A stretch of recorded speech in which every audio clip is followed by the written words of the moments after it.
November 3rd, 2000. This is the November 3rd, 2022 meeting of the Transportation Committee of the Sacramento Area Council of Governments Board of Directors. And I would like to note that Dan Flores is here with us today, a former member of the SACOG board. Good to see you, Dan. And so we're calling our meeting to order. We do have several, this is a hybrid meeting. We do have several members of the board of our committee here present in the room, and we have a number of members who are participating remotely through the Zoom connection. There will be opportunities for public comment on our items that we take up for action, and there will also be an item for general public communications on topics not on our agenda. And I hope that everyone by this point has figured out how to access those public comments if you want to speak remotely to us. I think we're ready to go. Would you call roll, please? I'm sorry, we forgot Pledge of Allegiance. Mr. Ledesma, would you do us the pleasure of your company and lead us in the pledge? Absolutely. Ready? Pledge. I pledge allegiance to the flag of the United States of America and to the republic for which it stands, one nation, under God, indivisible, with liberty and justice for all. Thank you, Chris. You've been a wonderful stalwart as a representative of your city, West Sacramento, on the SACOG board, and especially in this committee. And we really appreciate all of your work. We think that this is the last time you're going to be here sitting at this part of the room, but I wouldn't be surprised to see you in some other part of the room on a future project. Thank you, Chris. Thank you very much. And I'll take the opportunity just to say to all of you and all the board members, this is my last committee meeting. I'll be termed out at the end of the year. I chose not to run, as many of you may know. But I did want to come in person and thank all of you for the good work you're all doing on this very important board. I also wanted to come thank all of the staff at SACOG on behalf of the city of West Sacramento. Been with the city for 12 years and seen so many of the changes as all of you in West Sacramento. And so much as it has come from the fine folks on this board who supported West Sacramento and the staff who worked so hard to make some of the projects we still have going on in West Sacramento happen. So I just want to personally thank you all for the work. It's been a pleasure working with you all. I look forward to working with you maybe in the audience at one point or through advocacy, but I just want to 100% support all of you and thank you for the work you did. And James, thank you for your leadership as well. So thank you, Mr. Chair. Thanks, Chris. So with that, Lynette, let's call roll. Thank you.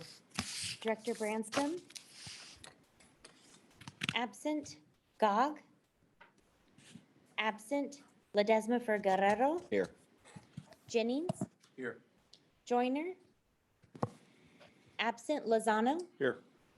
Sander? Here. Chenier? Absent. Spokley? Absent. Soon? Here. Vice Chair Bradford? Here. Vice Chair Desmond? Absent. Chair Saylor? Here? And ex officio member Tucker for Benny Paul. Here. Thank you. Thank you. So we'll proceed to public communications. Is there anyone in the room who would like to address us on matters not on the agenda? There are no public communications. No request from anyone on the Zoom call either? No. All right, very good. Thank you. So that brings us to our consent agenda, items 1 through 8. Mr. Corliss, is there anything you'd like to remove from the consent agenda? Nope. Okay. Is there anything that any member of the board would like, or the committee would like to take off consent? Is there a motion? And I'm looking at the screen. So moved. Director Lozano moves approval of the consent agenda. Bradford. Jennings seconds. So we have Lozano and Jennings second. Would you call roll, please? Director Branscombe, absent. Gog, absent. Ledesma for Guerrero. Yes. Jennings, Yes. Joyner, absent. Lozano, Aye. Sander, Aye. Chenier, absent. Spokley, absent. Soon, Aye. Vice Chair Bradford, Aye. Vice Chair Desmond, absent. Chair Saylor. Aye. Thank you. Motion carries. Thank you. That brings us to item 9. And is this Ms. Cacciatore? Good to meet you. Nice to have you in the room.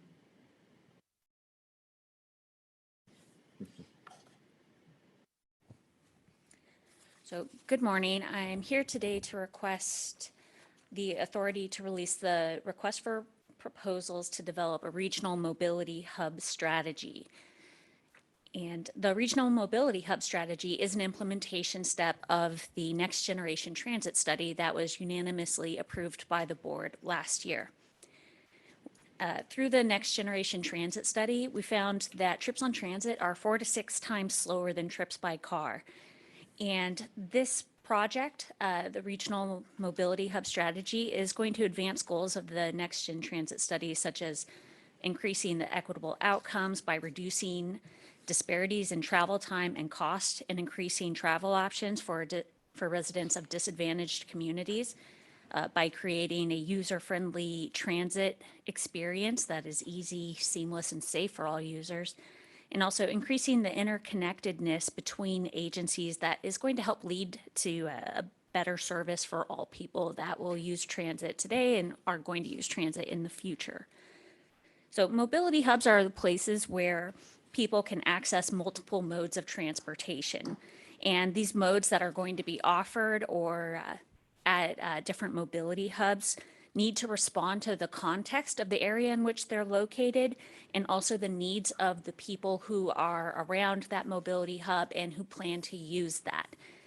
And that is why we don't have a cookie cutter version of everybody go put this mobility hub in these different locations. And instead, we want to do a well-informed strategy that looks at the surrounding context, the land uses, the development patterns, and identify what types of services would be good fits for mobility hubs based on their locations and the services that they're able to offer.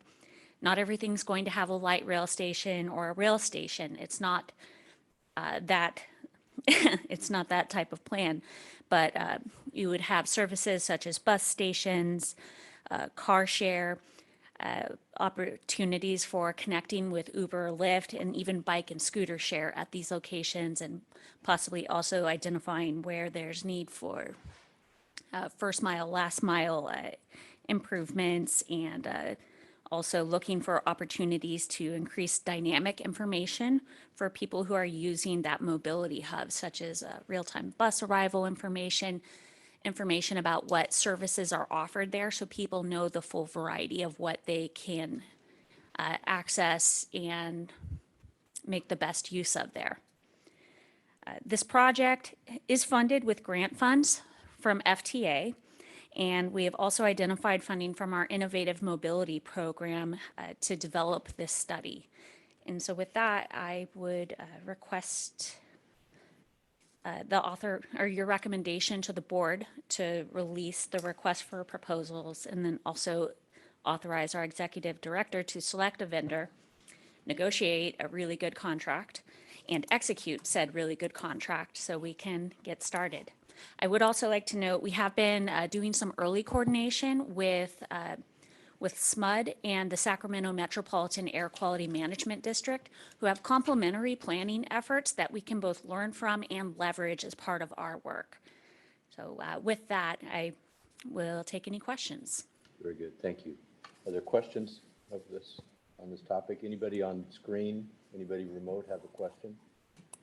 Anybody in the room have a question? Yes. I just have a quick question.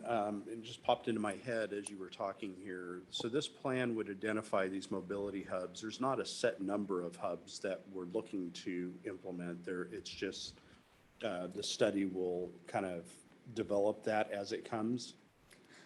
I would say that this is not going to identify specific mobility hubs, but by its ability to work from what we're working on with the Regional Transit Network study, which you'll learn about more later in this meeting.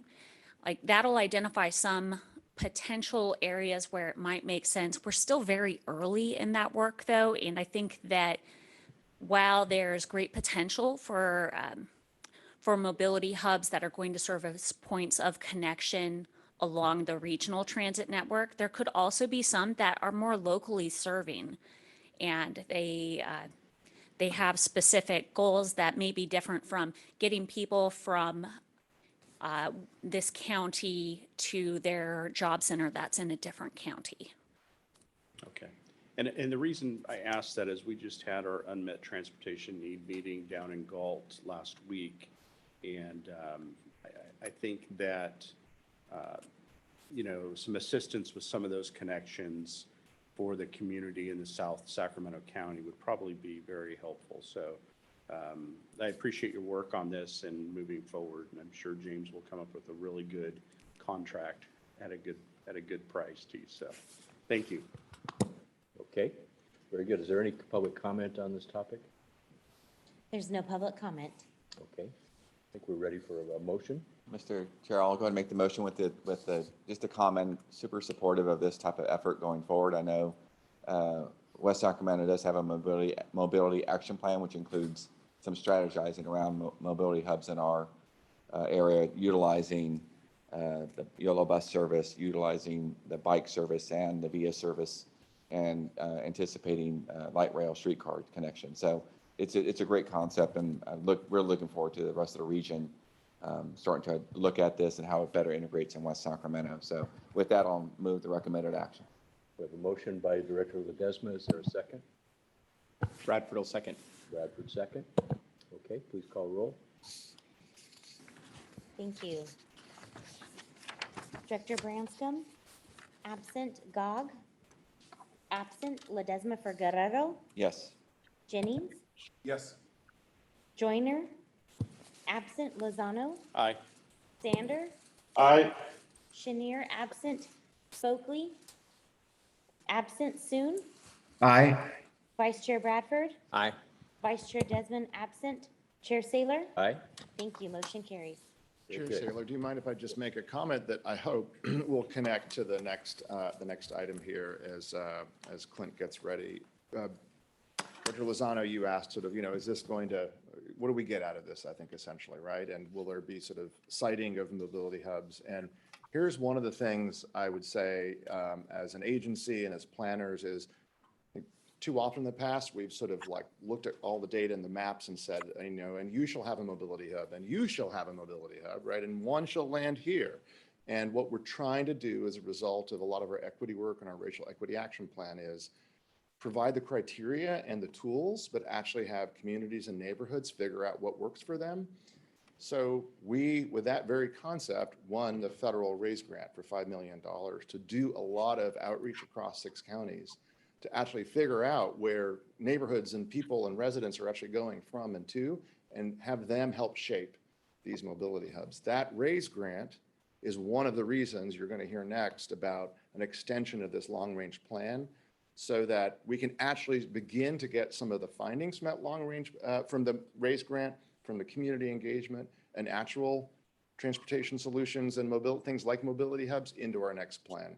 So I wanted to connect these two things because I know you will have questions about extending the long-range plan. Is it, the risks worth the benefits?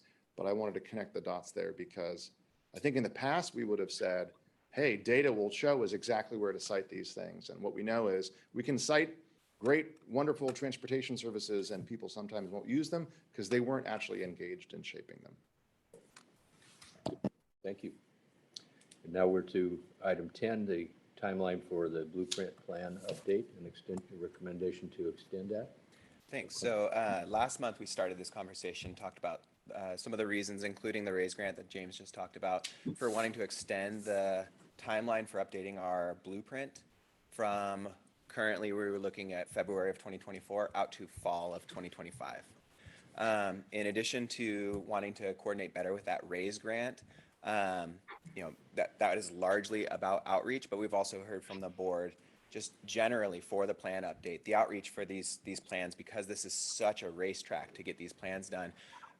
We're able to do pretty good outreach, but it doesn't allow us to build in like feedback loops. It doesn't allow us to go back out to the public after they've given their initial input so they can see how that input affected the plan. It also makes it a challenge for, beyond this board that meets, generally every month.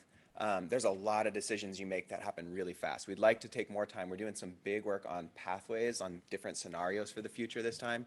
We'd like to take more time to work with the board and get more direction, more input on those pathways, but also find ways to get out to other electeds, your colleagues around the region, We've started that with some blueprint, kind of a tour of introducing the blueprint, but one of the requirements we have is these elected official information sessions that we usually have at the very end of the plan. You have a draft plan by the time we're doing that. There's not a whole lot of room just in the schedule for them to weigh in more on options and what works in your jurisdiction for you. We'd like to, beyond just the public outreach, which we want to make sure we can have a much more robust plan this time, we'd also like to work a lot more with our partners, with our stakeholders, and with other electeds in the region as we shape this plan so that it's owned by the region and not seen as something that, you know, just SACOG does and it's this document to make sure that we can keep funding rolling into the region. So that's one of the big motivations for wanting to extend, is giving us time to do that. The other reasons are lining us up with our mega region partners, with the Bay Area and with San Joaquin County. The Bay Area's next plan update would be in October of 2025 is when they would be completing that. We would like to move to that schedule so that we can line up the policy discussions you're having with the policy discussions that the Bay Area is having, and much more integrate the kind of the mega regional economy into our plans. San Joaquin would come right on the heels of that about a year later. Right now we're about 2 years separated from the Bay Area, about 3 years separated from San Joaquin. So bringing us closer together, it's a priority of the mega region working group. But also, you know, would help tremendously with the technical assumptions that were required by state law to have in alignment between the plans, but also allow us to much better line up those policy discussions. We also, another reason we would like to just spend a bit more time is it would give us a chance to do some much more regional prioritization of the transportation infrastructure investments that you all decide to include in the plan. That right now, that list, it's a list. Here is what is consistent with the plan. And it's, you know, the next 20, or in this case, 30 years worth of transportation investments. But that doesn't really say anything about what are our big priorities, what are our regional priorities, where are we going to make big moves for state and federal grants to bring transportation funding and housing and land use funding into this region.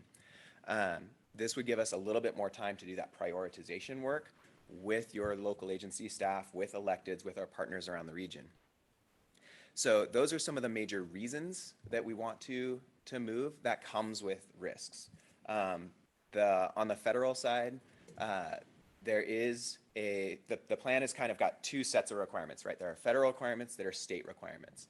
On the federal side, we need what they refer to as the Metropolitan Transportation Plan. We need that so that we're eligible for federal funds. Beyond just being eligible for federal funds, even locally funded projects that have an impact on the Federal Clean Air Act, the things that we do, air quality conformity analysis, they need to be consistent with the regional plan so that the federal government can sign off and you can continue to move those projects forward. So one of the ways that plan is due essentially at the end of 2023, November of 2023. That's 4 years from when we got our approval of the last plan in November of 2019. There's a grace period that you enter. During that grace period, you can still move forward with projects that are in the plan, but your ability to move projects around in time, particularly those projects that have an air quality impact, is limited. So we can absorb, and we do absorb quite frequently, you know, small amounts of grace period where, you know, we'll make an amendment to our transportation improvement program, then we're kind of locked in for a little while, and then, you know, a few months later we're unlocked and we can make more changes if we need to. We know how to navigate all of that. But what we don't want to do is set ourselves up where we're, you know, locked in for an entire year. There's a year-long grace period where you can move forward with the plan, what's in the plan, but you're limited on changes. Rather than using that full 1 year grace period just to kind of mitigate the risk on the federal side, we would want to adopt an interim MTP. That would take the existing MTP, the 2020 MTP, we'd make some changes to the near-term projects so that we can make sure projects are able to move forward that are in that plan. In addition to that, we would make sure we meet any other federal requirements. There are some additions to what the federal government's looking for in our long-range plan that come out of the federal authorization, including, you know, a deeper look at financial constraint, coordination with federal land management agencies. We want to make sure we take care of all of those things in this interim plan update, but it would really be a focused, limited in total scope update so that we can meet those federal requirements. And then the bigger change would be part of that, the extension of the blueprint, where we'd be adopting, you know, the bigger changes in our land use strategies and in any changes in our transportation strategies. That would happen by fall of 2025. So that's on the federal side. On the state side, we need an SES, the Sustainable Community Strategy part of our plan, to be eligible for a number of the SB1 funding programs that we all depend on. Every 2 years, there's generally an SB1 funding round. In order to kind of keep ourselves eligible while we have this extension, we would be seeking state legislation to extend the current SCS so that it remains valid out through the end of 2025. So that's where we would kind of mitigate that eligibility risk on the state side, is seeking state legislation.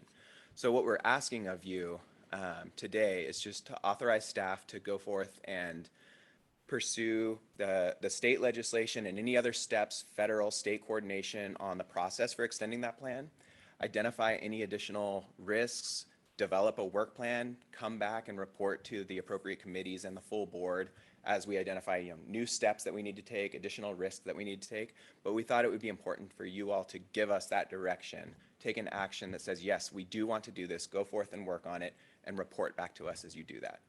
So with that, I'll pause here, see if James wants to add anything, or if there's any additional questions or thoughts you all have since last month. I think Clint did a good job. I'm looking forward to discussion. Okay, very good. So at this point, this is a significant issue for us, and it changes our path a little bit. It's something we've been expecting. We've been talking about it for several months. So we probably have most of our questions answered, but I want to know if there's any member of the board has a question. We'll hear then from public comment and then get into more of a discussion. I see Director Soon, you have your hand raised, and then Director Bradford. Director Soon? Great. Thank you, Chair. Yeah, I've had a chance to dive into this a little bit more, and so I wanted to, get some thoughts out there and have some discussion. So, Clinton, thank you for that information. A couple of things. One, I appreciate the time crunch that we seem to be in, but I just want to make sure we're considering everything and want to know if there might be a middle step. A middle step meaning, if we give direction today, can we come back and decide, to whether or not to execute at a later date? And the couple of things that I've learned is, one, I know we've been working, our local agencies have all been working with all the SACOG staff since May, in developing these our respective projects from their jurisdictions. And as I look to the mega region coordination, is there another way that we can continue to align ourselves with those projects? A lot of which I understand we already know about, whether it's, Amtrak or the heavy rail line through the San Joaquin Valley Rail, such that we don't have to change our priorities, our schedule. And why I'm asking that is because when you look at the RENA analysis, right now we all develop our plans and our growth projections, and then that informs the RENA analysis. But then when you look at it the other way, the RENA analysis would come ahead of and drive this growth process. So we were kind of reversing it, and whether or not our communities all want to take that approach. So that's one thing. And I'm not sure, does that alignment of our MTPs, is there a lot of value in that versus coordinating our own projects with them in a less formal way? And the reason why I ask that is because while the concerns that have been laid out are valid, I also look at the risks of post 24. When back in, I think it was 2019, we were really nervous because the California rule was going away, and we needed to approve our MTP because of things that were being implemented at the federal level. that would have invalidated our MTP. This would work against us if we're approving this document in 2025, if political winds go the other direction again. And so the predictions, or what, the future is, of course, is less clear as we get farther out. And so I wonder if we want to hook ourselves up to a certain path where we don't, we could be at greater risk post 24 at this time.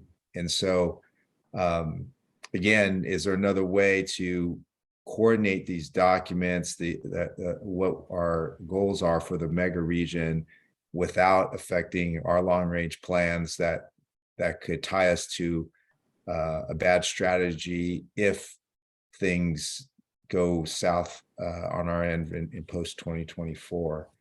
So I don't know, Clint and James, if you guys have any thoughts about that, and make sure I articulated that clearly or not too. Yeah. I heard several questions in there, Darren, so. I can start with at least a couple of the more technical things. I can talk about the safe vehicle rule that you're referring to, about why we adopted what was our 2020 plan a little bit early in 2019. I can speak to that. I'll also speak to the implications for the RHNA schedule, the next update of our regional housing needs plan, and then maybe James, you can speak a little bit to the policy side about lining up with the mega region partners. So on the regional housing needs side, I'll start with that. The regional housing needs allocation would need to happen 8 years after our last regional housing needs plan was adopted. It's either 8 years, so that 8-year clock starts, either it's tiered off of the update of your next MTP SCS adoption, or it's tiered 8 years after the adoption of that regional housing needs plan. In this case, if we're moving out this plan, the next plan would then be adopted in the fall of 2029. 8 years from the adoption of our last regional housing needs plan would be May of 2028, so it'd be the year before. Now, state law wants you to make sure that these two documents, your housing needs allocation, your housing needs plan, and your sustainable community strategy, are consistent, but they leave it open to regions to interpret how that consistency happens. So the methodology that we've used in the past and for this latest RHNA cycle was we take all of the housing allocations across the region in our regional transportation plan and our sustainable community strategy, and that's the starting place for building the housing needs across the region. Then there's adjustment factors where you're across the different income categories, you might go a little higher or might be a little lower, depending on a whole series of adjustment factors. In this case, that 2029 plan comes a little bit later. So if we wanted to maintain that same methodology, this 2025 blueprint could serve as a starting point for that RHNA cycle, and that would be consistent with state law. And then the RHNA, as we're doing the RHNA allocations, those and as you're looking through the different income categories, one option, and this is an option that some other regions around the state use, is that RHNA plan actually then informs the next update of your regional plan. So that's one option that we would have. So you could start with the 2025 plan, then you develop the regional housing needs plan from that, and then that then goes ahead and informs your 2029 plan. That's different than what we've done in the past, but it is something that does happen elsewhere in the state. It's an option to us. It's something that we probably want to dig into a bit more and report back to the committee as we want to work with housing planners and understand all of the implications there. So that's the quick response to the regional housing needs plan and how it would potentially work. Clint, could I stop you for just a second? The way you just described that is very robust, and it really shows clearly how thoughtful this process has been to this point.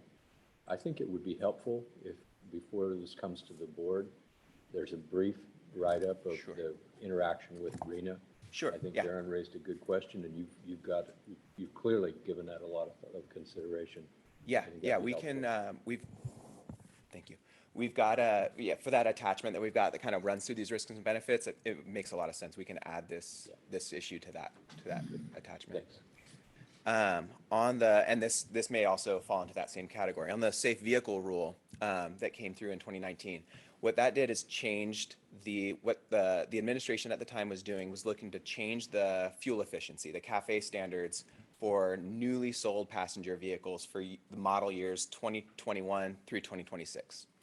And the timing that that rule was going to go into effect was something like November 27th of 2019. That's why we adopted our plan on November 18th of that same year. It wasn't so much that the fuel efficiency changes were going to be hugely disruptive to the plan.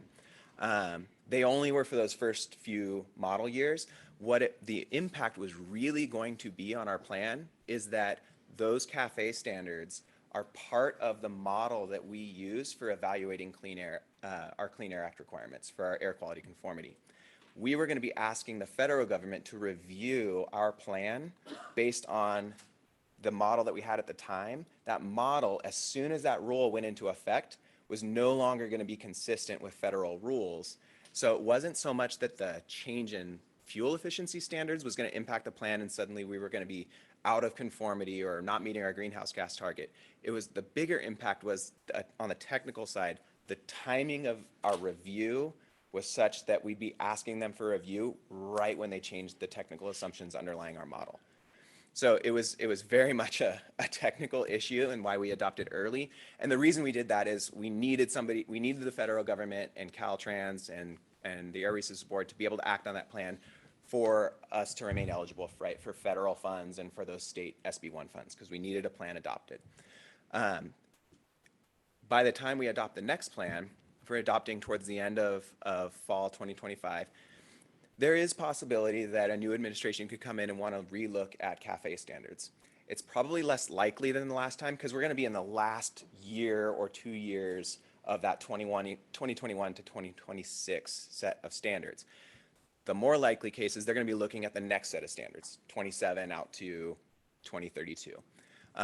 That is the more likely thing, but the timing issue is less likely to occur again. It's always a possibility. There could be lots of changes in state or federal law that could come and change some of our technical assumptions underlying our plan. Those happen pretty regularly and we're able to navigate them. That was like in 2019, that was a really tough just timing issue.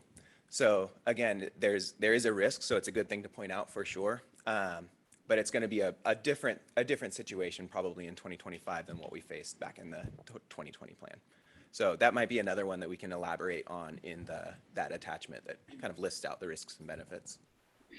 So Chair Saylor, just to follow up my question. So Clint, given these couple of, things that we probably could use greater detail on, could a path forward be proceeding with getting the legislation teed up, getting support where we need it, but prior to actually pulling the trigger, getting that right up and having one more conversation, just so we all understand the risk and effects of doing this, to the RENA analysis, to, predictions of 2024 post-elections, that kind of thing. Yeah, I'll let maybe James speak to what benefits we're trying to achieve that we may not be able to get all the way there if we bring the plan back to say an earlier, like call it 2024 instead of 2025. James, I'll ask, maybe you can speak to that.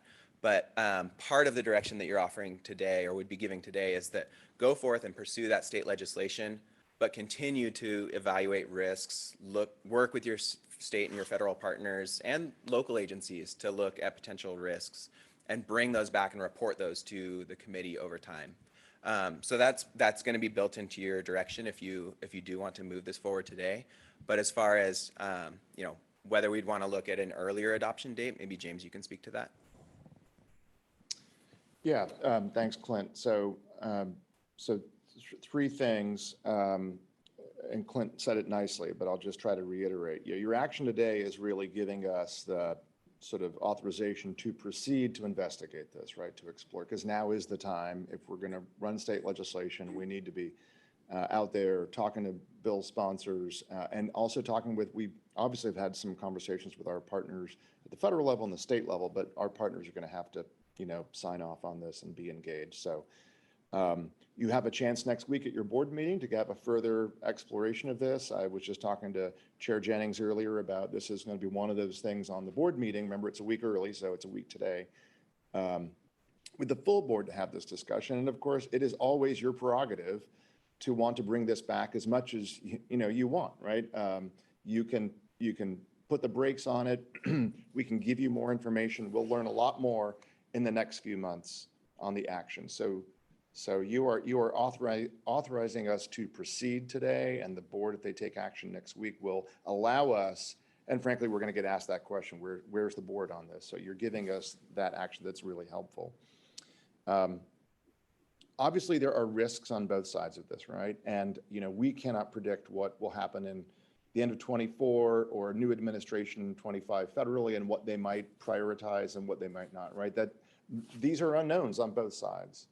But I just want to, and just to the mega region point, Director Soon, if it was just about mega regional alignment, I think we might think about this differently. We see that as a wonderful benefit to actually extending the schedule, because it is very helpful to have our plans lined up, especially with a region where we're now increasingly linked, right, in terms of population, travel flows, and the I-80 corridor and the passenger rail and the Capitol corridor. All of those things would be helpful. But let's just take a step back for a second. The other risk that I see is us not achieving our 19% target, not easily achieving our target in this next plan cycle. And I will say, there's obviously been a lot of focus, as there should have been rightfully, on Measure A this past year in Sacramento County. But Measure A alone is not the only thing that is going to be factoring into a 6-county plan to 2050. So I want to make sure everybody understands, while the focus has been a lot around that measure, all of the things that your staff has been putting into the beginnings of this plan update are going to make it very challenging for us to meet that target. So that means, and we've been out doing the roadshow as you requested. I think we'll have, after next week, hit 26 of 28 jurisdictions and done all the prep. We're not going to flick a switch and hit a 19% greenhouse gas target next year. This is going to be hard work. This is going to be challenging. Back to your workshop in October with Utah coming. We're off track on what we said we would do as a region as the blueprint 20 years ago, right? How do we phase transportation land use? Is there too much greenfield that will actually increase VMT and blow our numbers out? What kinds of commitments could we actually recommit to and renew our vows around the blueprint? That's going to take time, right? And that's going to require, we think, a lot of work, a lot of groundwork, a lot of back and forth next year. And a longer schedule gives us a better chance, I think, of not just meeting the target, but of having buy-in, as Clint said earlier. But it does not guarantee it. It just gives us a better shot. And that's one of the, that and the RAISE grant and a lot of our equity work. It's really about getting engagement and getting the region to engage in what we think will be some pretty challenging and difficult conversations. Will all of that allow us to absolutely achieve our greenhouse gas target? We don't know yet. Okay, Darren, I'm going to move to Director Bradford. You had a comment or question? Thank you, Chair Saylor. First, I am really excited about the opportunity to do this extension as far as the enhanced public engagement and jurisdictional engagement. I think that's really important, in taking the extra time to do that. I'm extremely supportive of. My question is related to the different approaches at the state and federal level. I know the state level, the proposed approach is legislative, and at the federal level, it's an interim plan. I'm just curious, is that option not available at the state level, or is there reasons that we are choosing not to do an interim plan at the state level? I think the main reason is at the federal level, there is a process to go through to do this, and there is a built-in grace period. That same grace period doesn't exist on the state level for the Sustainable Community Strategy. And so you don't have the flexibility built into the state the same way you have for the federal government. And so that's one of the big reasons for wanting to do that. In interim SES, the SES needs to be reviewed by the Air Resources Board to make sure that it's going to meet the greenhouse gas target. They would need to do another review of that, but our current plan and some of the assumptions underlying our current plan, population change, things like that, mean that the current plan is not something that they could review in today's context where we have, you know, lower population outlook going into the future. So what the state is going to need to do as far as the next round of SCS review is review whether we're still able to meet our greenhouse gas target as things start to, some of our assumptions start to change, our strategies start to change. The change from kind of the base year that we started from in the last plan to now, things have changed. So they're going to want to see all of that update. So it's not quite an apples to apples type of thing that they're looking for. So that's the main reason. There is a process established on the federal side for us to do this. The state side, there isn't one. So that's why we're looking for the legislative solution. Okay, great. Thank you, Clint. Yes, Director Lozano.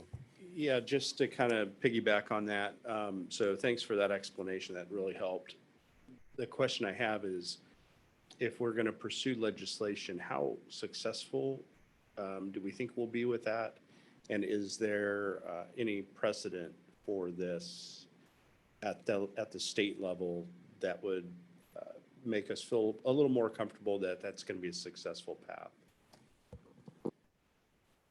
Yeah, I'm happy to take that. Great question, Director Lozano. I think Chair Jennings asked me this question last month and wanted percentage. You know, I'm not going to give the over/under on this. Again, nothing is guaranteed. There is precedent, though. San Diego and SANDAG, our sister agency in San Diego, had a very similar situation for different reasons, but really for Hassan Akrada had just joined executive director. They really want to do a lot more outreach and engagement in their plan. They ran a state bill. They did get it. They were successful. It wasn't easy. We've been talking with them quite a bit on this. So, you know, again, I hope you understand this. We're not sitting here today say this is a no-brainer. Let's, you know, absolutely no risk at all. We're trying to do our due diligence as staff to give you, right, both sides of this equation, the benefits and the risk. And the problems with that is both of those are a little murkier. There are things we just can't predict, as in what's the percentage odds of us passing a bill. I think the odds are fairly decent. Don't make me put a number on those. We're going to need if we do this and we get a green light, you know, we're going to need everybody's help here, and we're going to need the Bay Area's help as well. Frankly, we're going to actually have to do this as a mega region, which is not a bad thing for us, right, to practice as an exercise. If we get to January, February, and there is no bill sponsor and there is no avenue for us, obviously, we'll be right back in front of you with the with the update to that, with the reassessment of the risk. Thank you. If I can just tie that back to Director Bradford's question, that San Diego experience, as far as their federal versus state document, that is also a model that we're looking to. So they adopted an interim federal document while they were seeking that extension for the Sustainable Community Strategy component. So that's kind of the same model that we're looking at. So there's precedent on that adoption, that interim adoption as well. Are there any other board questions or comments? I don't see any hands. Are there any public requests for public comment? There's no public comment. I want to make a couple of comments. I'm really Sorry. excited. Chair Saylor, I misspoke. Someone just raised their hand. All right, very good. I will I'll refrain from expressing my concern. Sorry. Go ahead. Woody Delorio would like to speak. Shall I go ahead and let him speak now? Yes, and Mr. Delorio, I think we'd like to, if you can, keep your comments to 3 minutes, please. Yes, thank you, Chair Saylor. Woody Delorio with the El Dorado County Transportation Commission. I just wanted to speak out in support of the extension of the plan, the long range plan. James and Clint and your staff have reached out to us as the Regional Transportation Planning Agency for El Dorado County that's within the MPO of SACOG, and we fully support that approach. Our RTP, Regional Transportation Plan, is updated every 5 years, so this actually aligns perfectly with our schedule. We plan to adopt our plan in December of 25. And so this aligns perfectly, and we fully understand the risks. You know, our projects, our investments are tied directly to the SACOG plan, and we understand that we as a region need to meet those targets. And we feel very, very confident in the capable hands of Clint and all of your staff. So I want to just express support for this, and thanks for the consideration. Well, thank you very much. We appreciate your presence with us today. Are there any other comments? Director Sander has his hand raised. Okay. Yes, just a brief comment, Mr. Chair. I know this is a two-step process. We have to get the feds to sort of agree to this alteration and the state requires legislation. And that's for the MTP and the SCS respectively. I want to be sure that we keep these two linked. I would not envy a process that had these two disjointed because the feds agreed and the state disagreed. So I think that's sort of almost a condition of moving forward with the change is that we keep these two items linked. Good comment, David. Thank you. Any other board comments? Well, I want to say I'm unequivocally supportive of this direction. I think the strategic alignment of our efforts will benefit from this change. I think practically speaking, we would have a difficult time achieving the earlier time frame under any circumstance, given where we're at with the workflow. I think we can't pretend that we're going to somehow ask for permission while we still try to make the earlier time work. I think we've got to make the decision to proceed to have a more robust outreach effort. And frankly, I want to say the mega region alignment, the opportunity to align the planning activities across our 16 county mega region is really exciting.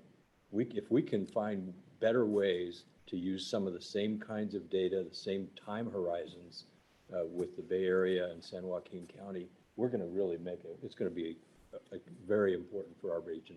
We have got to have freedom of mobility and awareness of each other's land use activities across these 16 counties. And this is a step in that direction. I'm really supportive for that reason. I also support it for a reason that James just sort of alluded to, and that is the possibility of bringing all of the legislative delegation from across the mega region together around a shared purpose. The shared purpose is simple. It's just to have this one little extension.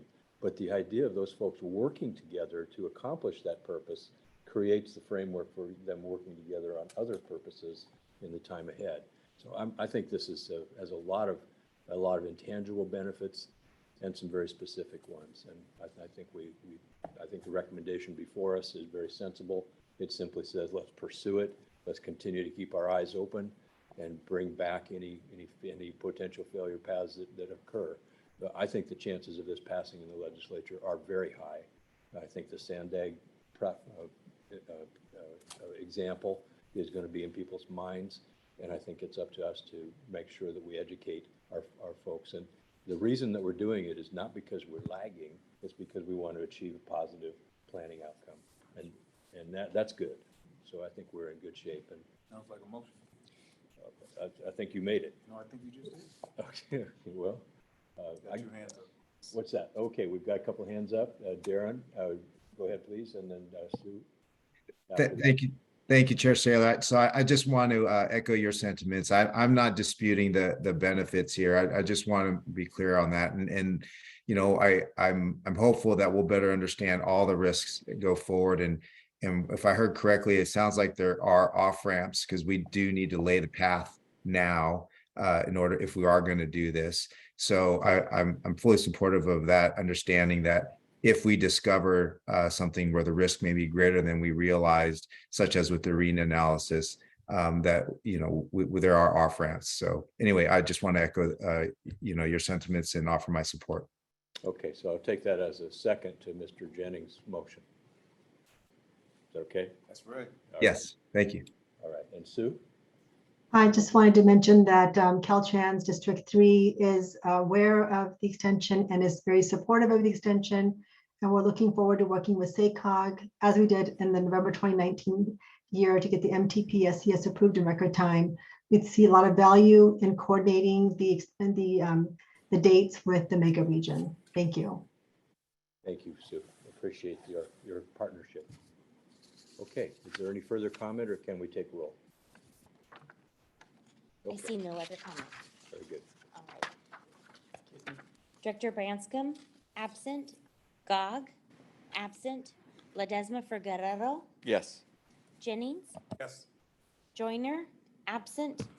Lozano, Aye. Sander, Aye. Chenier, absent. Spokely, absent. Soon, Aye. Vice Chair Bradford, Aye. Vice Chair Desmond is absent, and Chair Saylor. Aye. Thank you. Motion carries. Thank you. That brings us to item 11, the status of the 2023 State and Regional Active Transportation Program competitions. Good morning. You must be Mr. Foster.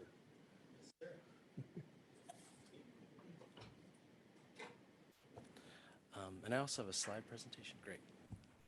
Good morning, directors. Yeah, great.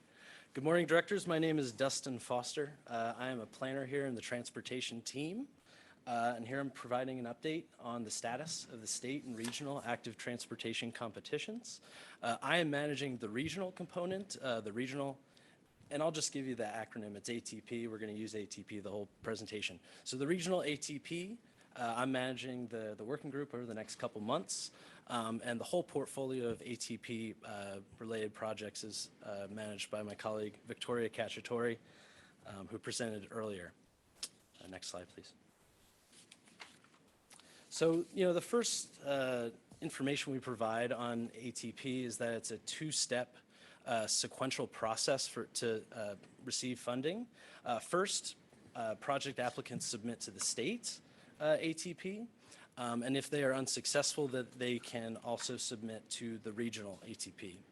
Of particular note this year, the state added an additional $1 billion to the program, which then increased the state portion to $835 million. So 26 applications throughout the region were submitted. In June 2022, they were evaluated using the state process and application that is overseen by the California Transportation Commission and Caltrans. A number of projects were awarded, especially in the region. We'll get to that in the next slide. And again, unsuccessful projects that were submitted to the region can then compete in the regional. So then the second process, in September of this year, 33 applications were submitted to the regional ATP. We removed the projects that were successful in the state. We also received an additional 11 applications to the region that were not submitted to the state. We'll be evaluating it using our process the framework that you approved earlier this year, and using our own regional applications and forms. And we have our own review process, which we'll chat a little bit about later. All right, without further ado, let's see the awards. All right, so this is the exciting part. The state ATP funding recommendations, I believe it's attachment A in the packet. $83.6 million was awarded to the region. That accounts for about 9.8% of the total of 835. That's about 1.5 times our population share of that amount of money. As I said, 8 projects were awarded. The 5 here on your screen were all awarded construction funding. Very interestingly, this year there were a lot of large projects. I see a council member there. A lot of very large projects. Those top 4 there, you see listed on the screen, were all over 15 million. They're in the top 21 of awards statewide. The largest project was 67 million, very large.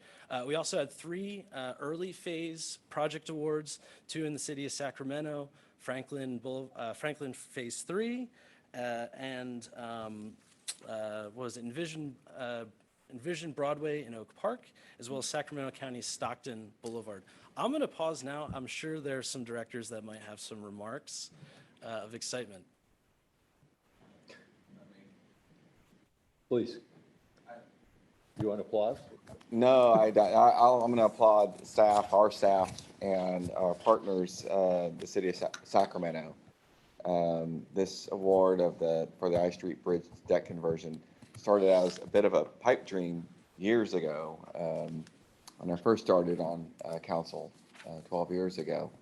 To see it come to fruition through this grant is just amazing to me. So this will it is hard to describe the transformative kind of project this is. This will keep active transportation corridor from our neighborhood, one of a growing neighborhood, but still part of one of the oldest, frankly, poorest part of our town, where they can get access to the services and the wonderful entertainment district that's in the city of Sacramento, and vice versa as we build up in West Sacramento. And it makes me so excited to see this actually come, to get this kind of recognition and award that fully funds the project, basically. So when this was, we saw this announced a few weeks ago, just warmed my heart. I'm just really pleased to see this project go through. Thanks to SACOG for all the work on this. Thanks to our city staff. Thanks for the partnership to my colleague, Councilmember Jennings. This is something Sacramento, West Sacramento been trying to do for some time. And so this is really exciting stuff. So thank you. Thank you. Very important. Director Bradford, do you have anything Sanders? to say?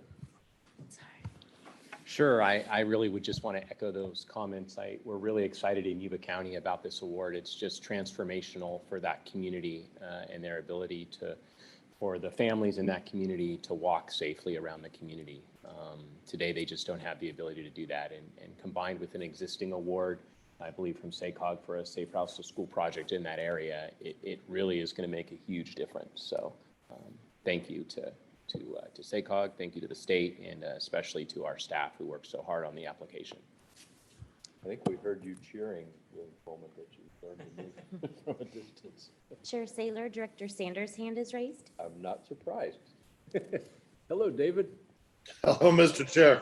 Well, this was an amazing award. I have to tell you, at the City of Rancho Cordova, we have kicked this idea around for 20 years, I think, since we originally proposed this. And that's actually, we proposed it before we were a city to our congressman, who back then had some earmark authority. I guess they're getting a little bit back, but this is a really long time coming. And we also viewed it as quite a long shot in terms of getting a grant, because crossing Highway 50 is not cheap. We have recently upgraded the Zinfandel crossing. Many of you may have noticed that, but trying to make it truly pedestrian and cycle friendly was essentially impossible within the existing footprint of that bridge and the entrances on either side. Highway 50 divided our community north and south. And but if you fast forward to today, we've got the region's largest private sector job center in Rancho Cordova. It's rapidly expanding number of jobs. And we also have along the American River, the region's best bicycle connection that crosses our county. The problem is you can't really get from that amazing bicycle connection all the way down to all of those jobs in Rancho Cordova, because Highway 50 is a pretty bad barrier. This specific bridge at Zinfandel is going to link our main shopping district with our main job center. We're doing a series of other projects that are pulling those bike connections from the American River towards that job center and towards our housing. So this is going to be about a $27 million project that literally was designed to be edgy and iconic. And we're going to try, this is a stretch for a transportation agency, we're going to try to make it a destination sort of facility where people will come just to hang out on it and check it out. We can do that with art, we can do that with history, we can do that with the design and architecture of it. So that's our challenge. And we thought it was a pipe dream, but we now have all the funding in place, so it's reality. It's so exciting to hear all three of you describe what the transformational aspects of these projects will be. What a wonderful day for the region to be able to talk about that. I know we have several others, but I think if we maybe move on, and you asked for it, Mr. Here, Chair Saylor, I'm going to pile on for a second. All right. Hold on. It is kind of remarkable that many of you are here that actually have these projects. But I'd say a couple of things about this. And Director Saragosa was here the day that Placerville was announced, and you have never seen a bigger smile on his face. This is a great list to show the regional diversity of these projects. This is a great list to show that we have great active transportation potential in this region. Everybody, regardless of urban, suburban, and rural. This is a great list to show that we can compete and win at the state level. If we had had a formula based on our regional population, we'd have less money than this. And I know sometimes when we haven't competed well, we think, let's just get our population share and get out of here. I'd prefer that we win on merit, because I think that's our potential as a region. This is our potential. So congrats to all your staff who worked really hard and our staff who worked hard on this, and it is a fantastic list. And by the way, that just in case you don't know the Ice Street Bridge, this is the top of the railroad bridge that will go from a very hairy drive, right, to only bicycling and walking once the new Ice Street Bridge is done. And it will be transformational. It will be a signature project with the new bridge that connects across the river and the two cities and the core of the region. So great list. Great. Thank you, everybody. Thank you. That's, you know, I heard the word transform a lot. It's kind of nice to incept that word into everybody. But, you know, it's just exactly what, to James' point, I think it's just a real privilege to support this and to, when we have this kind of success, it's exciting. So I'm really happy to be here today. A few other bits of information on these projects. Those that are bolded, those are also a part of our regional trail network that we all adopted a few months ago. And that's about $40 million awarded to implementing our regional trail plan just a few months after it was adopted. So there's no dust collecting on that one. You know, the reality though is, you know, although there's a lot of money awarded in the state, there's still a lot of projects that did not get funded, right? Only about 15% of projects got funded at the statewide level. So that brings us next to the regional opportunity. So next slide, please. So here are just a few of the key points that you adopted, these updates to the 2023 Regional ATP Policy Framework from the last round, which you adopted in 2020. So a few new plans that and programs that we'd like to help implement through this project. You know, we wanted to support the regional trail network. We heard that loud and clear at the board. We also wanted to complement Green Means Go policies. So that's in the framework, and it's in the application that we received. We also have goals. The state as well has goals to invest in disadvantaged or underserved communities. We share that goal, but we try to go above that, and I'll discuss that a bit in the next slide. And then finally, just stretching ATP funding further. In 2020, when we adopted the previous framework, we allowed a lower match of 7%. There's a lot of uncertainty in transportation funding at that time, so we thought a lower match at that time was appropriate. We decided to resume it back to the 11.47% match requirement. Next slide, please. So a bit on investing in underserved communities. Over the history of this program since cycle one in 2014, I believe, we have invested about 2/3 of our regional investments in underserved or disadvantaged communities. Next. Hit next, please. Yeah. There's a state requirement of 25%. As you see, we've gone above that every cycle. This cycle, next, please. Thank you. We've proposed a minimum investment of 40% to align with the Federal Justice 40 initiative to also invest in underserved communities, and with kind of a maximum goal. Next, please. Thank you. Of 60%. Which is a bit above our last cycle, and you know, kind of right around where our usual investment is. Next slide, please. All right, so a bit about the projects in consideration. This is attachment B. Again, we have a call for projects for $45.5 million. There are 26 projects in competition. The total request is actually a little different than you see on the screen there. I believe it's $129.8 million. The average request is $5 million. That's double the average request of our last round. Our last round was about a quarter of the size, you know, due to the influx of state money for this specific round. And finally, the total project cost of $207 million with an average of $8, which is comparable to our last round. These projects are going to be reviewed by a regional ATP working group. We recently kicked off. We're going to have meetings over the next 3 months. We're going to discuss the merits of projects.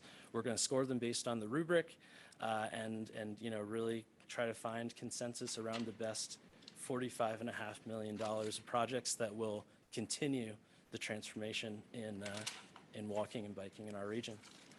Finally, last slide is just some upcoming milestones for the state. December 6th, 7th, the CTC is having their meeting. We don't have the agenda yet, so it'll happen on either of those days. The projects awarded by the state will be adopted. Then next year, in early March, I believe that is the day of the Transportation Committee, where we will I will present, thank you, the funding recommendation for that $45.5 million. And we'll work it, in April it'll be approved, and June it will be approved by CTC. With that, I will stop and pause for any questions or comments. Very clear Directors have. presentation. Are there any questions?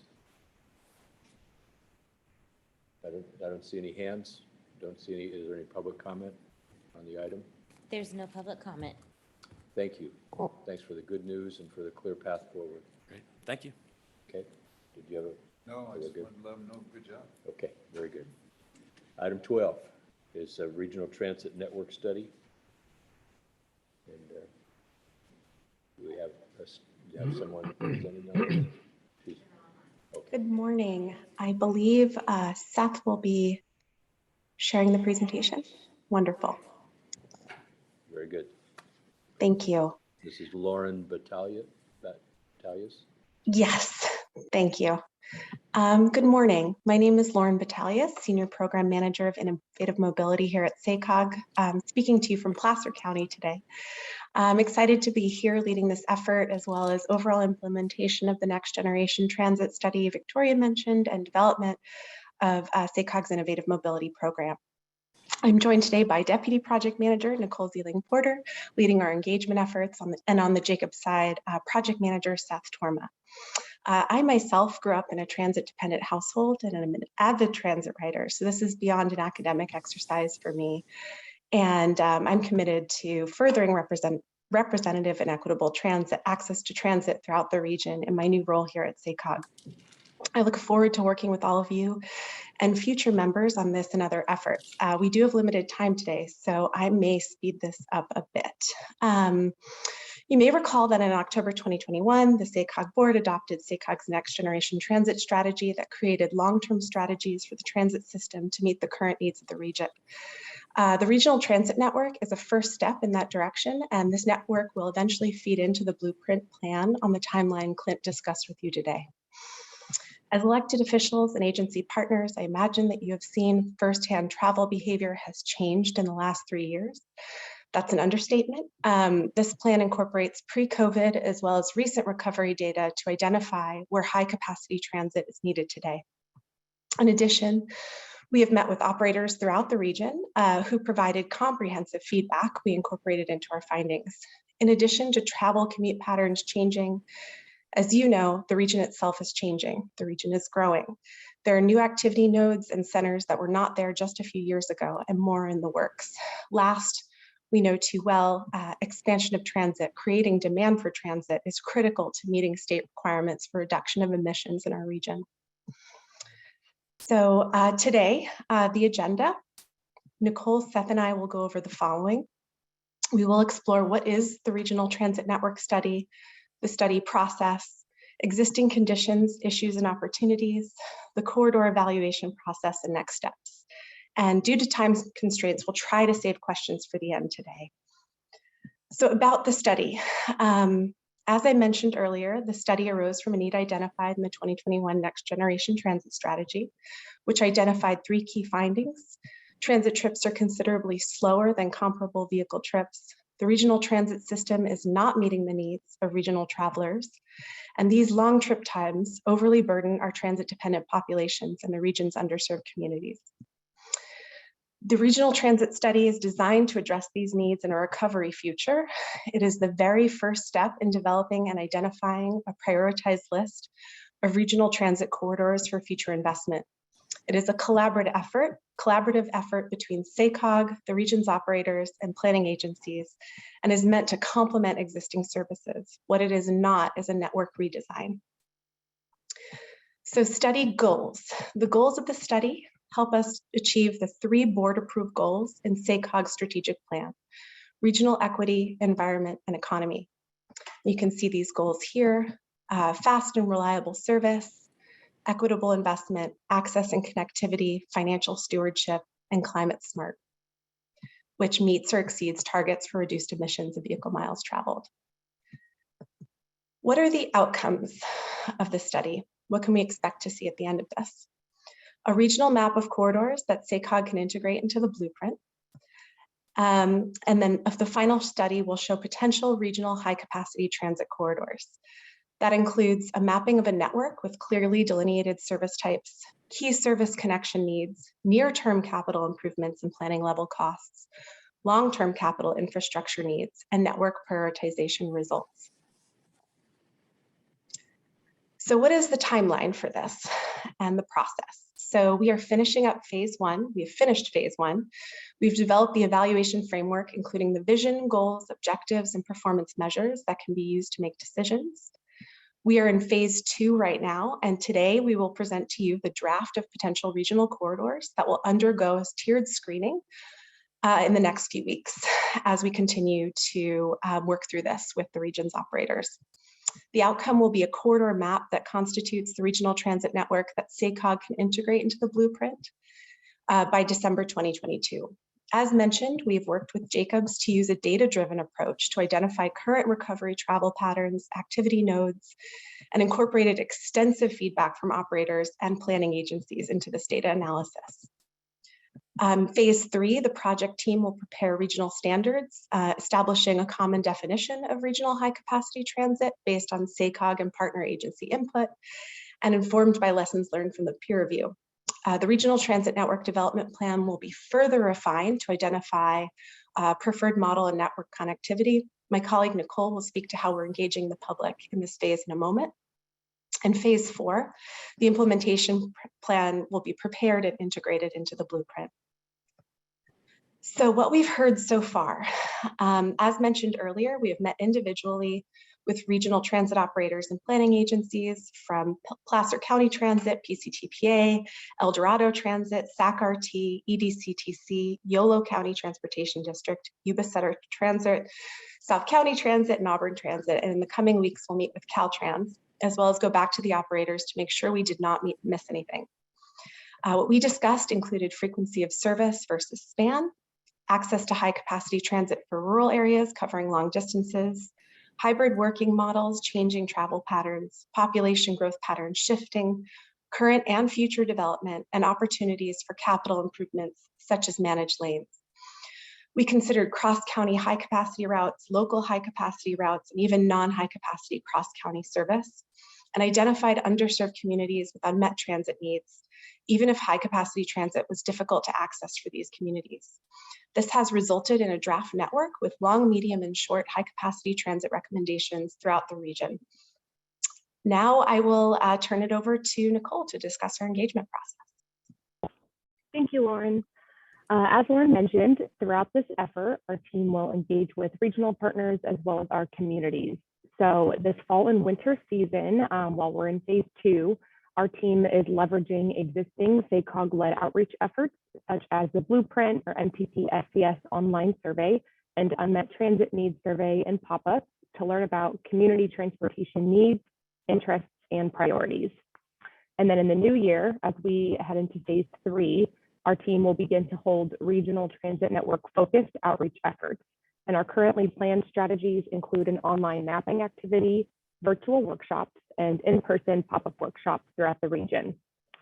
And as part of our overarching outreach effort, we intend to reach out to community-based organizations who work and provide services in transportation, mobility, equity, and health sectors, in addition to groups that work with older adults and youth, to ensure that we're hearing from our diverse communities as well as disadvantaged communities throughout the region.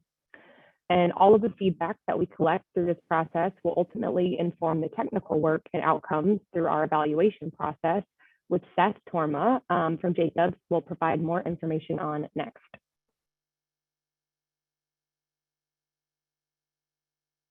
So this is where we are in the evaluation process, developing the draft high capacity corridors, which is really the universe of ideas, informed by previous plans, data, and input. Here's where we want to cast a really wide net on corridor opportunities to bring those through the data-driven screening process. Once we've received comments on this draft corridor network, we will then screen them using a number of performance metrics.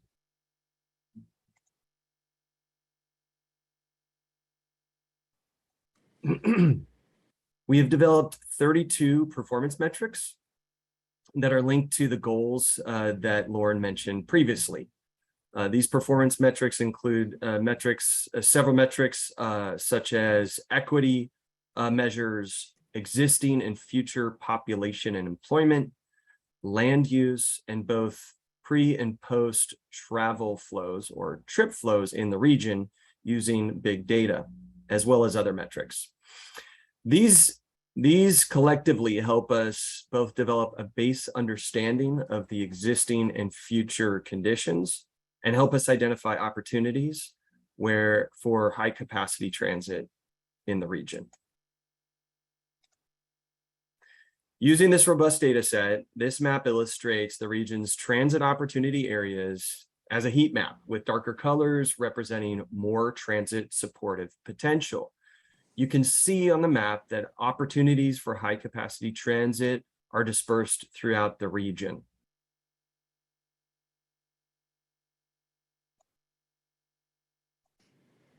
So how do we develop a corridor, a regional high capacity corridor network?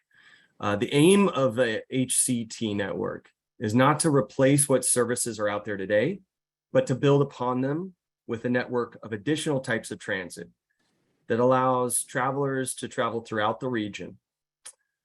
An HCT network layers on top of the existing system centered on high speed and frequent services with limited stop spacing and the use of transit priority treatments along the corridors. Many of the corridors could have all-day service to enable the use of fast and convenient transit for all types of trip purposes. The short, medium, and long high capacity transit corridors together build a network of different types of HCT services that each focuses on serving different types of trip needs designed specifically to complement the existing transit and bus transit systems that would offer new and time competitive transit travel times. The term network is a key feature of HCT services. A network serves a network of services that work together to enable transit to travel to key destinations, often with just one transfer. The key connection points would be established to enable easy transfer between rail and bus and existing services. The termini for the new services would be in locations that enable all transit operators to be connected to the HCT network and ensuring a strong coordination of the HCT development with their operations. So this is a map of the existing and proposed transit network that's out there today. The existing network really serves as the starting point. It's our understanding of the opportunities and constraints of today's transit system and builds off of them in designing the high capacity network. We considered both services provided by the region's transit operators, as well as intercity rail like ACE, Valley Link, and Capital Corridor to establish a robust base understanding of the transit network. Recognizing that SACOG is large and that many residents are traveling long distances for many of their daily trips, a set of long HCT corridors, shown in blue here, was created to specifically serve these long distances or cross-regional trips. This network enables people to travel between any two counties in the region with just one transfer and connects the hubs of all the region's transit operators with the rest of the region.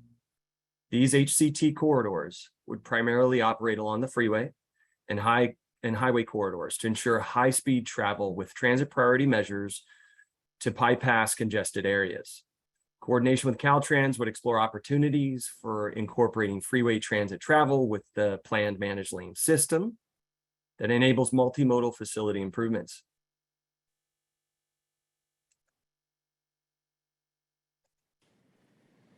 Complementing the long-distance HCT corridors, a series of medium-distance HCT corridors was identified, shown here, serving the medium-distance trip making along key arterials, shown here in orange.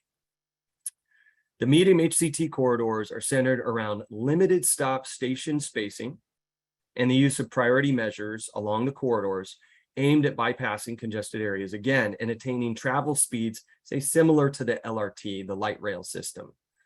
Station amenities, service frequencies, and vehicle comfort would also be similar in nature and enhanced. The various draft corridors would connect high transit opportunity areas, providing access to key job centers, education and healthcare, logistics hubs, retail, and of course, government and civic uses. Some routes may be cross-county, others operating within a single county. And then finally, the final HCT network type, shown here in pink, would focus on enhancing local services along some of the region's highest transit opportunity corridors, areas of high population and or job density, high scoring in equity factors, and transit supportive land uses along the corridors, where short distance trip making can be enhanced through increased service frequency and use of transit priority measures.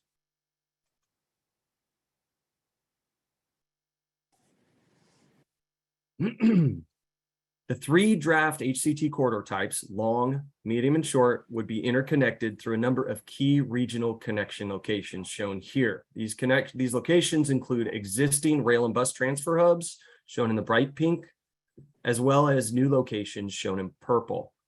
These key connections would have a number of passenger station amenities aimed at creating safe and attractive environments for transferring from one route to another. And these locations are opportunities for enhanced first and last mile services like bicycle, pedestrian, and micromobility connections aimed at expanding access to the HCT network and the region's key destinations. Lauren? Thank you, Seth. So as you can see here, we are wrapping up phase one and we are in phase two, where we've identified an initial list of corridors, and we'll be undergoing a screening process over the next few weeks. We've taken it to the Transportation Committee today, and we'll be back next week to present to the board. And in December, the corridors will be folded into the blueprint and will be headed into phase three in the new year for prioritization and engagement. So if you have any additional questions, if you'd like to schedule a follow-up meeting to discuss this further, we are meeting with jurisdictions that have been reaching out to us to continue to refine this process.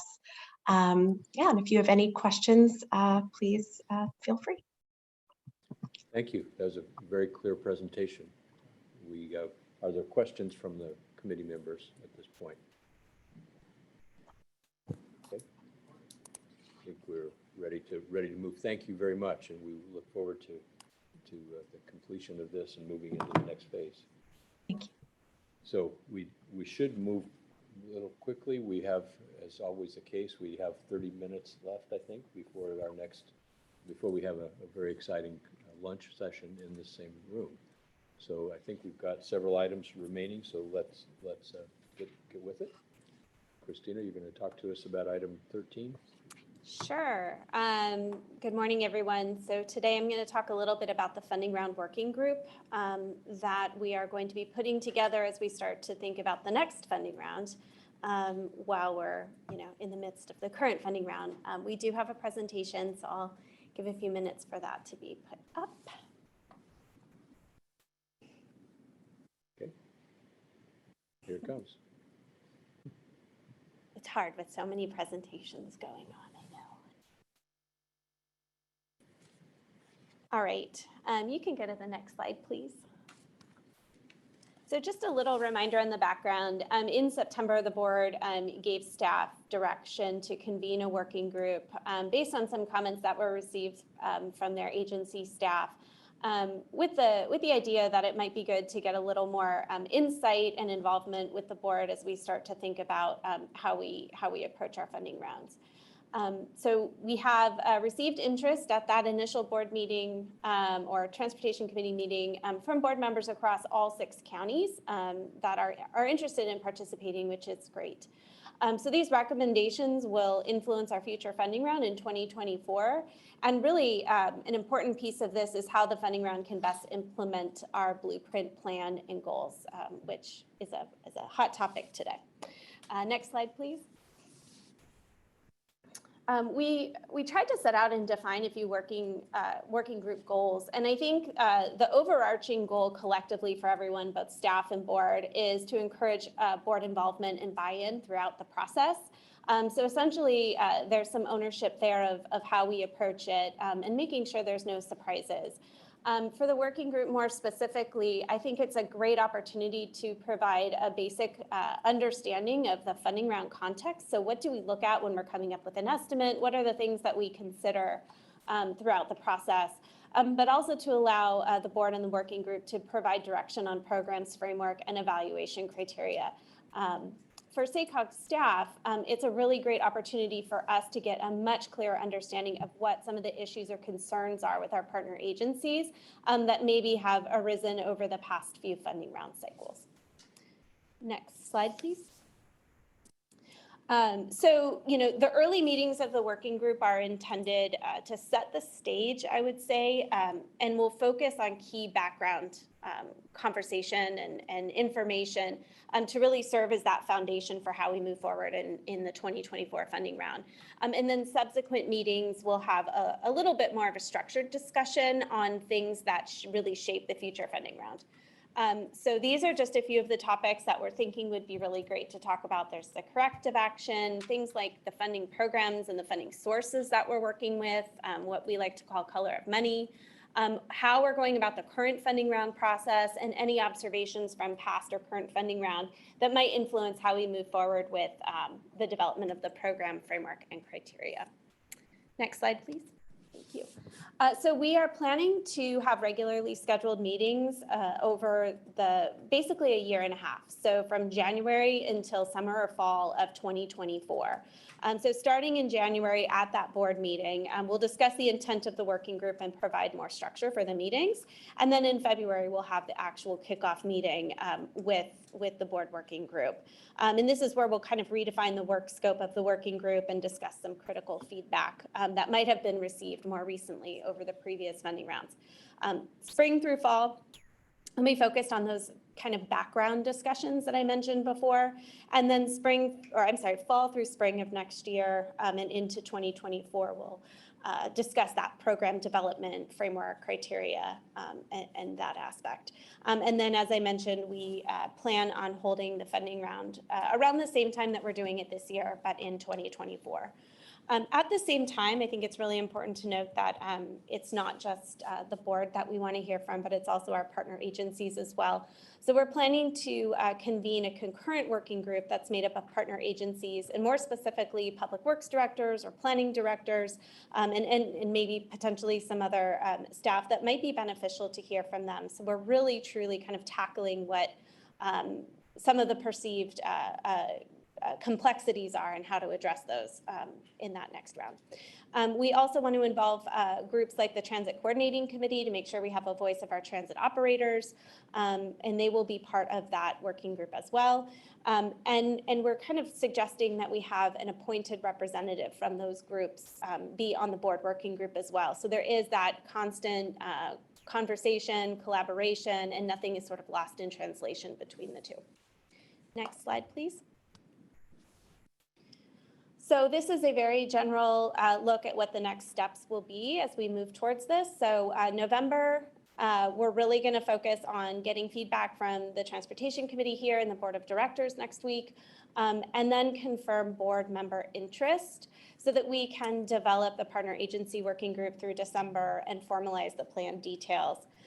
In January, we will come back to the board where we'll look to have the board adopt an actual charge, and we'll have the chair name the working group members. And then, as I mentioned before, we'll kick this off in February. So happy to answer any questions that you might have or discuss this a little bit more, but thank you very much. I think this is very responsive to the conversations we've had about the formation of this working group. And I think the working group itself is responsive to the questions and concerns that have been raised. And I like the idea that it is going concurrent with the funding round and allows, it doesn't create a whole new set of conversations about whether or what. It just allows a deliberative process during the funding round. Are there any questions or other comments? Okay, thank you. Appreciate it. Let's move to the next item, which I think will be also underway during the same time period. Item 14. Yeah, good morning. I also have a presentation this morning. So I wanted to come before you today to update you on an item that we first talked about at your December 2021 committee meeting. So this is an action that goes back all the way to April of 2021. So the Federal Highway Administration, who provides federal funding for transportation that goes through our funding rounds. It's a portion, right? There's two pieces, the federal and state funding. FHWA provides those funds to the state, and then those go through to us as the Metropolitan Planning Organization. Well, in reviewing the document that Caltrans submits to FHWA every 2 years, they issued a corrective action, and they said, essentially, we want you to change the way that you handle funds within the state. We don't believe that it's quite being done to the way they set the federal standards for how MPO should handle those. And so we have been working since that time with Caltrans to really see what are the things that may be out of sync with our processes and what are the potential remedies for that. So if you can go on to the next slide, please. I just wanted to give a bit of background, and I think you're all very aware of this, but we do talk kind of in a 4-county and a 2-county context in some ways, and it's really a state distinction. So the state has identified 3 regional transportation planning agencies, El Dorado County Transportation Commission, Placer County Transportation Agency, and SACOG's designated as the 4-county RTPA for the remainder of the region. Because these are federal funds that we're talking about here, we've had a memorandum of understanding with the 2 other RTPAs to say that they are federal funds, and so we as the MPO need to work with you, but because you're doing these coordinated plans for your regions, it makes sense for you to have a role in funding and prioritizing transportation projects. A slight bit of historical information. Prior to the 1990s, there really was no role for SACOG or any local agency in this. This was largely a state level activity. And so that's why this is I don't know if you want to call that a recent history or not, but like back to the 90s is kind of when this started. And so now we're looking at how this has all been set up. So just moving on to the next slide, I wanted to specifically point out, the 3 things that we've been trying to address. So the first is the issue of what the federal government calls suballocation. So as I mentioned, California gets money for surface transportation block grant funds, and the CMAQ, sorry, it's escaping me at the moment, but the air quality funds, the congestion mitigation air quality funds. So those come to our 6-county region on population. However, we are not allowed to further pass those down or suballocate those based on population. And so we've been looking at, because we have different needs in different parts of our region, what is the method that we might be able to work out how funds are distributed in our region and where the priorities may lie. And I'll talk about that on the next slide in a moment. The second area is the federal role. And so it was pointed out that SACOG and other MPOs across the state really need to have a clearly defined role in selecting, scanning, reviewing, and prioritizing projects. And that's been lacking in the state in many different areas. And then the final one is the selection of the transportation projects should be done at the MPO level.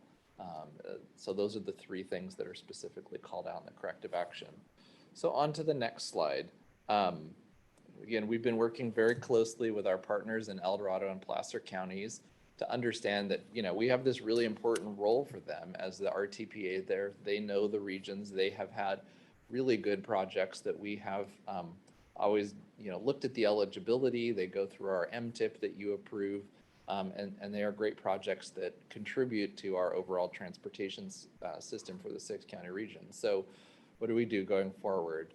Our proposal is to establish a target. So as we do for the region, we estimate how much funding might be available in the 4-county funding round.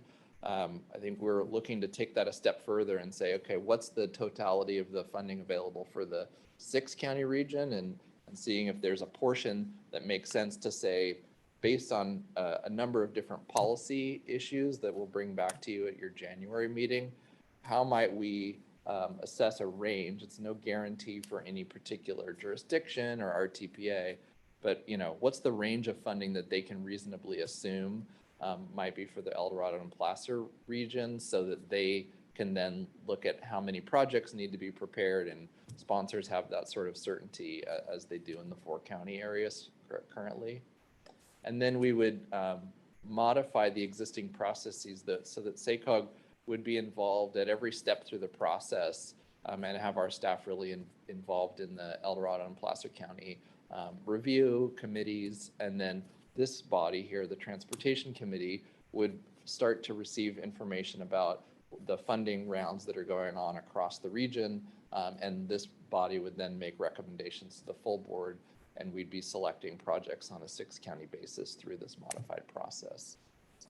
So the final slide here is just a bit on the next step. So as I mentioned, we've been working for some time with Caltrans, and we would like to, you know, start engaging more directly with the Federal Highways Administration on this. Again, it was issued to Caltrans, and so we've been kind of directed to work with Caltrans, but we also, you know the feds set the rules and understand the rules the best, and so we want to engage with them. And as I mentioned before, we want to bring this back for board action. There's no guarantees that our proposal will be accepted, but we want to bring something before you to ensure that you endorse it and our partner agencies endorse it. And then finally, we'd make a submission, and hopefully we'd be able to resolve all this well in advance of the 2024 funding round. So with that, I'm happy to answer any questions. Very good. Thank you, Eric. Are there any questions from anybody in the room? Anybody online? Okay, it seems like a reasonable strategy. Thanks. Thank you. We'll go to item 15 now, which is engage, empower, implement. Rosie Ramos is somewhere in the... Yes. Hi, everyone. Good morning. Just There going to you share are. my PowerPoint. Hello. Okay. There we go. Yeah. Oh, sorry. Good morning, everyone. Rosie Ramos Gomez here, project manager for the Engage, Empower, Implement program. Happy to be here with you. I will go a little quick because I know we have to wrap up very soon, but it's been a little while since you've heard an update. So that's the goal for today, is giving you an update and some next steps. And The we last have few some time for you, Rosie. Okay, don't perfect. worry. Sounds good. The last time that you heard from me was in March. So it's been a little while. So,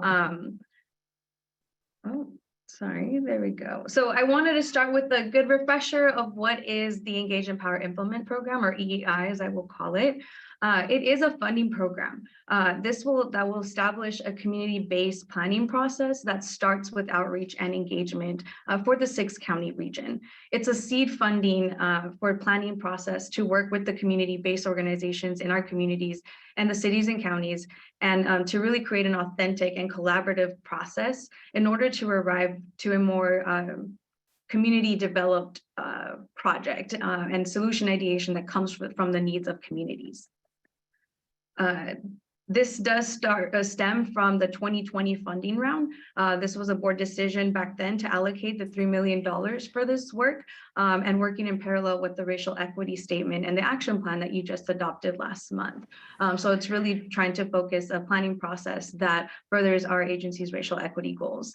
I will note that the $3 million is a 4-county pot of money, but we are working on a collaborative process with EDCTC and PCTPA to develop a planning process that can be implemented across all 6 counties. So what have we been doing this year? We definitely had a lot of lessons learned, and we really wanted to, in the same spirit that we want the planning process of EEI to be a collaborative effort with community-based organizations, we also wanted the development of the program to be a collaborative effort. So we had initially presented to you the goal of bringing on a community-based organization that would work with us as a consultant, if you will, and help us develop all of the elements of it with the application and the guidelines and the framework. So we did release an RFP, a request for proposals, back in May to help us bring on that CBO partner. Unfortunately, that RFP did not materialize in a CBO partner, which is sort of why we are still haven't progressed as much as we would have liked. But that itself was a good learning experience because we got a chance to really understand community-based organization capacity and what we need to do to make sure that we're working better with them. So we didn't get an organization to apply as we intended. And so that made us cancel that RFP and rethink a little bit of what that strategy was going to look like. And so we did restructure our request for proposals to bring on a more traditional consultant that would help us develop the application, the guidelines, and the framework. So we ended up releasing that RFP in August. We are still in the contract procurement phase. I can't say yet who it is that we've selected, but hopefully we'll get that contract signed very soon. And we were confident that we have a really good partner with a consultant that understands the intersection of planning and equity. And so we think that they'll do a really good job in the work that we have for the next 6 months. While we were doing the RFP process, we did also pay attention to the other efforts that are aligned with EEI across the agency. So as mentioned, you did approve a racial equity action plan. And in the process of developing that, we had listening sessions that were really informative. And there's more detail in the attachment that you have that sort of lays out some of the key elements that we pulled from that will inform EEI as well. But there was a lot of good information that our community partners shared with us through that process. As well as different project working groups that we put together throughout the year that also had an equity perspective that we were able to gain information from and have it ready to go as we create the next steps for EEI. And really, a really great opportunity came from the consultation meetings that we've had with our member jurisdictions around the funding program. So I've been able to join the funding team and listening to the priorities of each city and county and how EEI can align with those efforts as well. So that has been very informative. And again, collecting the information from these 3 sources has set us up in a really great position to really hit the ground running as soon as our consultant is on board. So while the nuts and bolts of the program will come from working with our consultant and the CBOs in the next 6 months, we do want to share some draft priorities and goals that we have for the program at the moment and invite you to have to provide any feedback that you may have on them. So starting with what we really keep talking about is authentic engagement as a first step of planning. EEI is about looking to communities to develop projects with them and not necessarily for them, but it's with them. It's about developing a process that's focused on the engagement first as the means to develop that project. We want to focus on partnerships with community-based organizations, and working closely with them is critical to improving the overall planning practices to create more equitable outcomes. And this program helps establish a lasting, meaningful relationship with partners with CBOs that will go beyond the EEI program as well. EEI is also beyond transportation. It's community-based solutions, and acknowledging that communities have needs beyond transportation is critical as we acknowledge that many factors impact mobility for people. So a community-based approach means listening to the needs being brought up and using tools and resources and expertise to bring those solutions. Integrating racial equity considerations more fully into the regional investment priorities.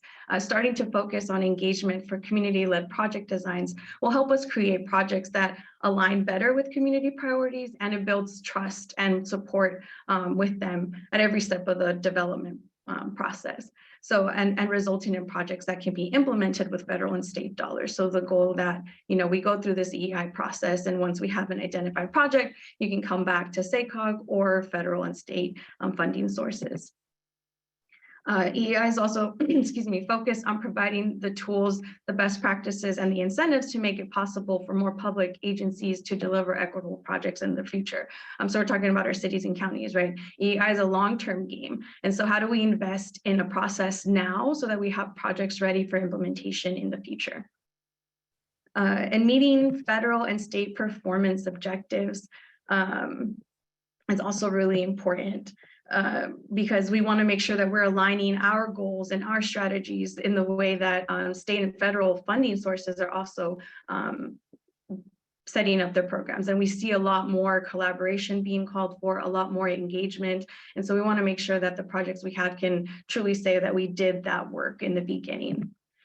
And so we want to position the Sacramento region for competitive federal and state funding, and federal and state programs, like as I mentioned, are already looking for that. And so we want to make sure that we're ready to be able to bring in more funds to do this good work.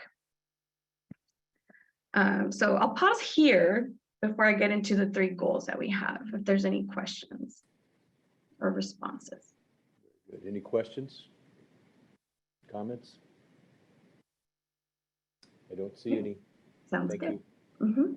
Okay, so to sort of summarize that, EEI is really about establishing a regional process for community-based organizations and jurisdictions to co-design these projects so that we're meeting community needs.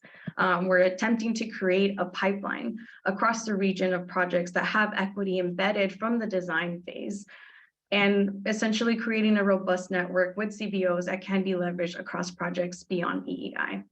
So that's the goals and priorities that we have at the moment. I will note that as we bring on our consultant and work with CBOs, we will be refining them as cities and counties provide more detail and information as well. But the next steps are to finalize our contract with the consultant, which should happen in the next couple of weeks. We'll hit the ground running and start setting up our plan and reaching out to cities and CBOs. Hopefully December, might be January just because of the holidays, but really starting the year out with that working group and discussing all of the elements of the program. And as we do that, we will start developing the different elements of it, like the guidelines, the application, and the various resources that will come with it. It's called out in separate boxes here, but I want to really reiterate that it's going to be a feedback loop. As we develop something, we'll bring it back to CBOs and cities and counties, and then we'll edit and so on and so forth. And we do expect to have a call for applications and everything finalized in the spring of next year. So I will pause there and take any other questions if there's any. Fantastic. Any questions for Rosie? Are there any hands up? No? Okay. Well, I really like the idea of the effort of involving the CBOs and the local jurisdictions in this development of this work. So that's going to be exciting to see come forward. Thank you. Thank you. All right. So that brings us to a receive and file item that you can look at. And I think James and Christina, you have some other matters to share with us. Thank you. The first other matter is actually related to the receive and file item that you have as part of the agenda. So this is related to the Caltrans planning grants, and we just wanted to highlight a few things for you. So the annual Sustainable Transportation Planning Grant Program funds the first step for transformative projects that really implement blueprint and statewide plans, which we think is really important to highlight. The one-time $50 million program for climate adaptation planning will further help some of our local agencies prepare for expected implementation funding. So we really encourage everyone to kind of look at how they can get ready for those opportunities, and please reach out, to us if you need some assistance. And then the lunch program following is quite timely. SACOG is partnering on the transit-oriented development planning to support the Valley Rail Station at Old North Sacramento, Del Paso and Arden. And so I think there was a project map that was included with the item, but just wanted to point those things out. Very good. Thank you. Anything further? Yeah, Chair Saylor, 2 items on my end. One is, some of you may have been present for one of the committee lunches like you're about to have, so stay tuned and, don't log off. We've got a great lunch for you on passenger rail. But a couple of months ago, we had some partners come in and talk about a very interesting California inland port effort, which was essentially to try to get trucks off the roads, up and down the Central Valley onto rail, bring them up through the valley with different intermodal stops, with a big emphasis on clean trucks and really trying to get, largely, hydrogen and other things. So sort of a interesting goods movement project with some clean air and energy benefits. That is moving along. We are part of a very large group sort of steering committee up and down the Central Valley. They're going to be applying for some state funding come early January on ports and port infrastructure for the inland port project. Next week, your board meeting is quick turnaround. Next Thursday, just 1 week from now. We didn't have time to put it on your agenda today for the Transportation Committee, but we'll have a resolution or a letter on your agenda for next week. So I just wanted to flag that. We had a talk with them on Monday. Your agenda was already out. It's pretty much in concept still, this whole effort, but we think there's a there just for some of the benefits up and down the valley first. Second, and Chair Jennings really wanted me to pass this along to you this morning, talking a lot to the chair and the vice chair about next year. Believe it or not, we're thinking about 2023. And here's what we're considering, and we'll give you the final next Thursday at your board meeting. The committees next year would be entirely remote. And that is because, now it's great to see you all here this morning, but it has been tough to get enough of a sort of a critical mass. And so just for planning purposes, we thought have the committees be remote all next year, have the board meetings be in person. So that's we want to try to sort of call that early so you have it on your calendars. It's easier for you then to zoom into committees, but we want you here in person for the board meetings. For the board meetings as well, and this really ties into the presentation Rosie just gave you, a lot of our work around racial equity and engagement and doing things a little bit differently next year. We'd like to do 3 offsite board meetings. In other words, we'd like to rotate the board in person around the region. We're going to start with 3 next year. And we'd like to really highlight some of the equity issues and community engagement, success stories in those places. So stay tuned as to where. It's not quite the Super Bowl yet where people will bid on hosting the SACOG board.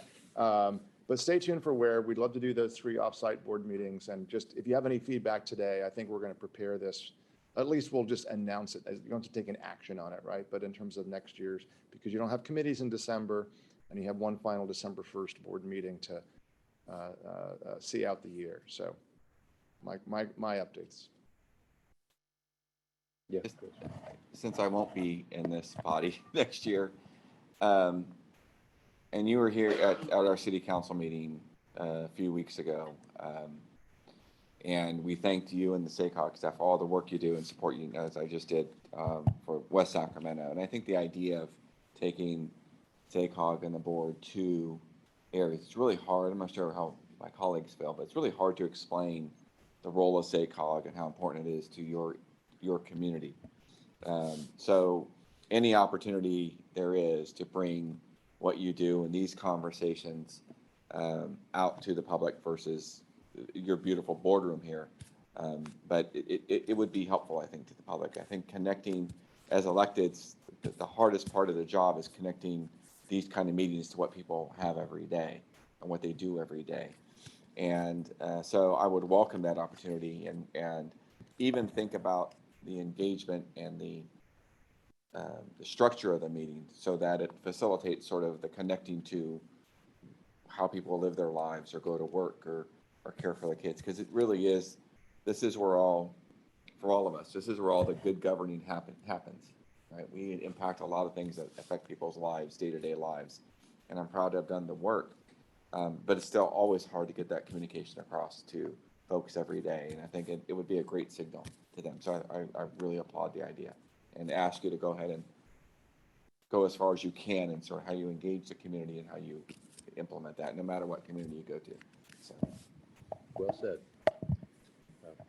I'll add that the idea of having the committee meetings on Zoom is very, I like that a lot because we learned from this experience that we can actually do that, and we can engage people who haven't otherwise been a part of our processes, and we can kind of walk the talk of greenhouse gas reduction by using the technology and having a hybrid, both in terms of the hybrid meetings, but also the hybrid for the cycle, doing committee meetings and on remote and in person and board. It's very, very, very good. Well thought.